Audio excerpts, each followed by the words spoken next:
बौखलाहट तो यही भर रही है। आप जरा सा पीछे जाइए हिस्ट्री में और कोल्ड वॉर पीरियड में आप जाइए, जो कॉन्फ्लिक्ट्स हुआ करती थी कोल्ड वॉर पीरियड में, उसमें एक मेथडोलॉजी थी ब्रिंकमैनशिप की।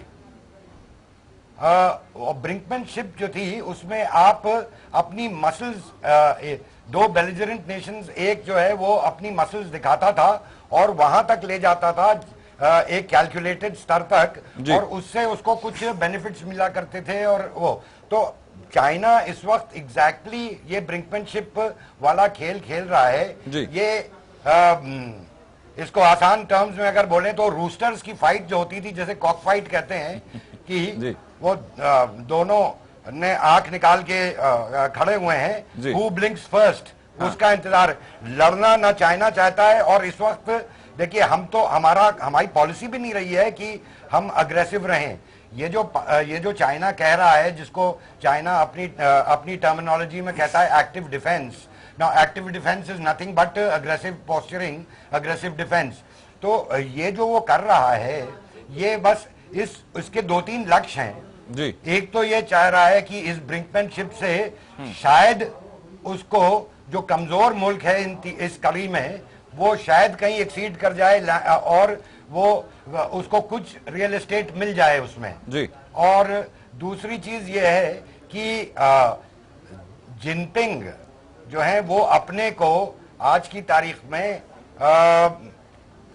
अनडिस्प्यूटेबली मौसी तुंग के बाद सबसे ज्यादा मजबूत नेता मान रहे हैं जी। और वही चीज वो प्रोजेक्ट करना चाह रहे हैं मुख्तलिफ उसमें, खाली इसी में नहीं, आप हर जगह देखिए उनके अब इंडिपेंडेंट ओपिनियंस इंटरनेशनल फोरम पे आने लगे हैं on global warming, on various other issues. अब वो एक तो वो 2010 से पहले वाला जो चाइना है, जो लो प्रोफाइल, गो स्लो, अपना काम करो, वो नहीं करो। अब इस वक्त ये कोअर्शन और एक कोअर्सिव उसमें फॉर्म में आए हैं कि अपने को विजिबल दिखाने के लिए। तो ये सब चीजें जो कर रहे हैं वो एक्चुअली एक ब्रिंकमैनशिप की तरफ है। और वो ये चाह रहे हैं कि हिंदुस्तान शायद ब्लिंक कर जाएगा। और जैसे दानवीर साहब ने कहा कि उनको ये उम्मीद नहीं थी कि इंडिया इस तरह का स्टैंड ले लेगा। पर्टिकुलरली देखिए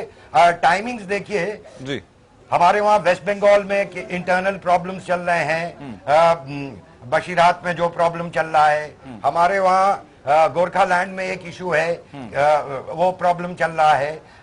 this was music to the ears of Chinese. वो तो चाह रहे थे कि बस इस इंटरनल सिचुएशन जिस तरह की है, इसमें हम जितना इनको, और बिकॉज पॉलिटिकल लीडरशिप जो है वो पूरी तरह से इन्वॉल्व है इसमें। अब उनको मौका ये मिला हुआ है कि हम ये प्ले अप करते रहे हैं और इसमें कुछ बेनिफिट मिल जाए। और जैसे हमने आपको बोला कि लॉन्ग टर्म स्ट्रेटेजिक गेन्स उनके खाली एक है, चुंबी वैली क्या उसको जितना नीचे ले आए, जितना हमारे उसमें चिकन नेक पे आ जाएं, उतना उनको बेनिफिट है। और चीन की जो स्ट्रेटेजी शुरुआत में थी, तक भारत ने उसके मुफीद काम नहीं किया, तो चीन की जितनी भी उम्मीदें थी वो हिली हैं और इसलिए बौखलाहट में हुआ है। लेकिन